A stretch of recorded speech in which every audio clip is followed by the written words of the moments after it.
Kisah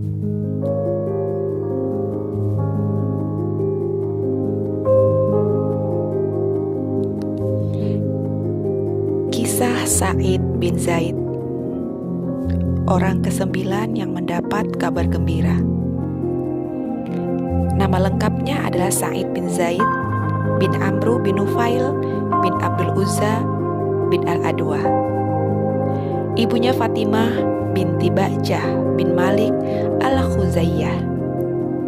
Fatimah termasuk orang yang lebih dahulu masuk Islam, dan anaknya Sa'id pun termasuk gelombang pertama yang masuk Islam sebelum Rasulullah Shallallahu Alaihi Wasallam memasuki Darul Arqam. Dia ikut berhijrah dan turut serta dalam perang Uhud. Namun dia tidak ikut serta dalam perang Badar, karena waktu itu ia sedang melakukan tugas mengintai kafilah dan kekuatan lawan yang sedang dalam perjalanan dari negeri Syam. Tugas ini dalam rangka rencana Rasulullah untuk perang Badar. Rasulullah Shallallahu Alaihi Wasallam tidak mau mengambil keputusan begitu saja sebelum ia mengetahui dan menguasai situasi dan kondisi. Setelah itu, ia lalu menyusun taktik dan strategi. Dalam tugas pengintaian tersebut, Sa'id radhiyallahu an ditemani oleh Thalhah bin Ubaidillah. Sa'id memeluk agama Islam sebelum Umar bin Khattab. Istrinya adalah adik Umar sendiri, yaitu Fatimah bintul Khattab.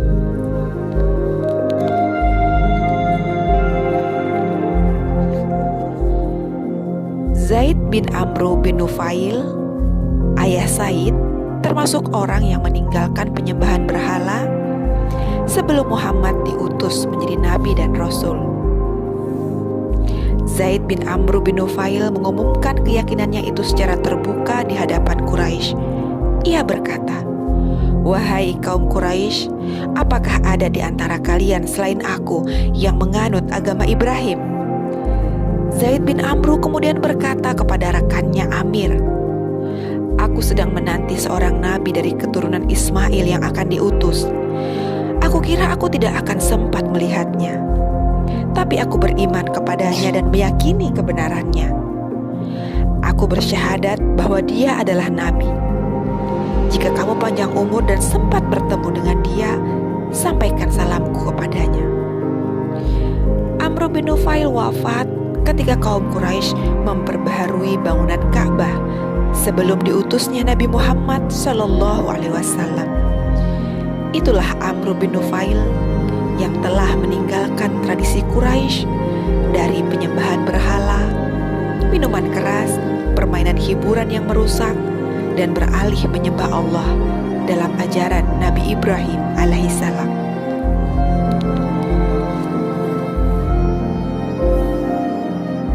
Dia menentang sekali penguburan hidup-hidup bayi perempuan. Dia berusaha mencegahnya dan berkata, "Jangan kamu membunuhnya, aku yang akan memeliharanya." Lalu diambilnya bayi itu dan diasuhnya sampai besar. Kemudian ditawarkan kepada ayahnya seraya berkata, "Kalau kamu mau mengambilnya, sekarang silahkan, dan kalau tidak, aku tetap akan mengasuhnya."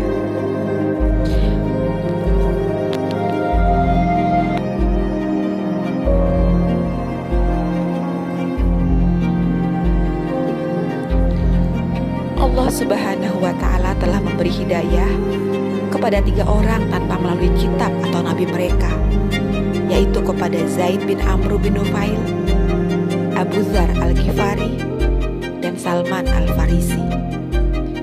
Oleh karena itulah, tidak heran bila langkah-langkah yang ditempuh Sa'id sejalan dengan ayahnya yang telah mengenal Tuhannya, dan jiwanya pun syarat dengan keimanan. Sa'id adalah seorang pemberani, tidak takut celaan orang yang suka mencela selama dia di jalan Allah. Ia juga murah tangan dan dermawan, kuat menahan diri dari penyimpangan hawa nafsu, dan termasuk orang yang dikabulkan doanya. Banyak dari kalangan lemah dan miskin berkumpul di rumahnya untuk mencari ketentraman dan keamanan. Di rumah Said mereka memperoleh makanan penghilang rasa lapar. Mereka juga mendapatkan keamanan dan ketenangan dari rasa takut. Memang benar apa yang dikatakan orang, anak adalah rahasia ayahnya. Said selalu mendampingi Rasulullah Shallallahu Alaihi Wasallam. Pada waktu damai, ia selalu berada di belakang Rasulullah dan berada di depannya pada saat perang. Seluruh kehidupannya dicurahkan untuk tugas-tugas bertempur. Dia termasuk kalangan orang-orang yang disebut sebagai prajurit tak dikenal. Setiap kali dicalonkan untuk menjabat tugas pemerintahan, ia selalu menolak dan menyarankan agar menunjuk orang lain saja. Hal ini disebabkan karena ingin ia melanjutkan karir kemiliterannya dan ingin mati syahid di medan perang fisabilillah. Tawaran untuk diangkat sebagai gubernur Damaskus ditolaknya dengan suratnya kepada Panglima pasukan Abu Ubaidah Ibnul Jarrah. Inilah bunyi suratnya. Salam kepada Anda. Aku bertahmid kepada Allah yang tidak Tuhan melainkan Dia. Amma ba'd. Aku tidak mengutamakan Anda dan kawan-kawan Anda terhadap jihad yang aku tetapkan bagi diriku dan bagi segala sesuatu yang mendekatkan aku kepada keriduan Robku. Apabila surat ini sampai di tangan Anda, maka tunjuklah tugas yang Anda tentukan itu kepada orang lain yang lebih memakai jabatan tersebut daripada aku. Insya Allah, dalam waktu dekat ini, aku akan datang menemui Anda. Salam untuk Anda.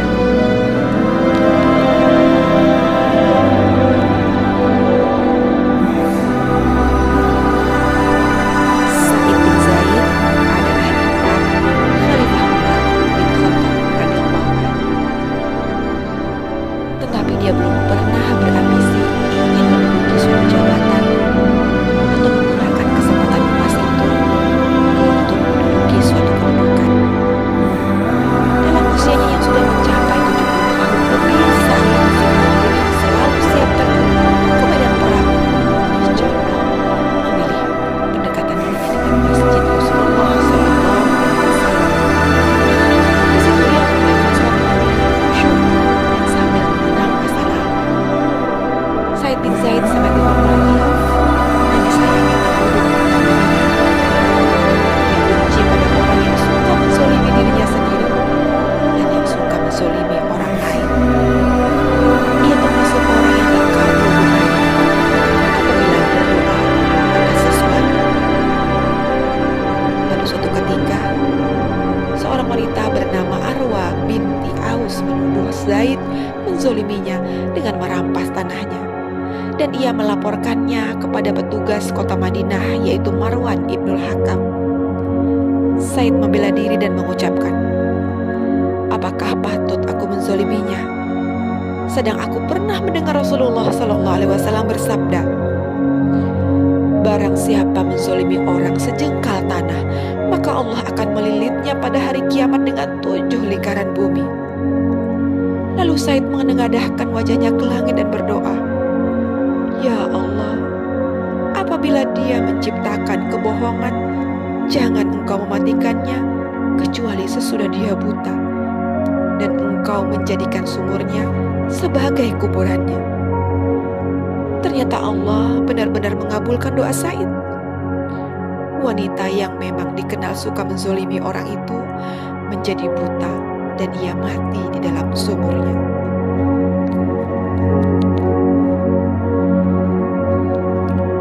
Demikianlah kisah Sa'id bin Zaid.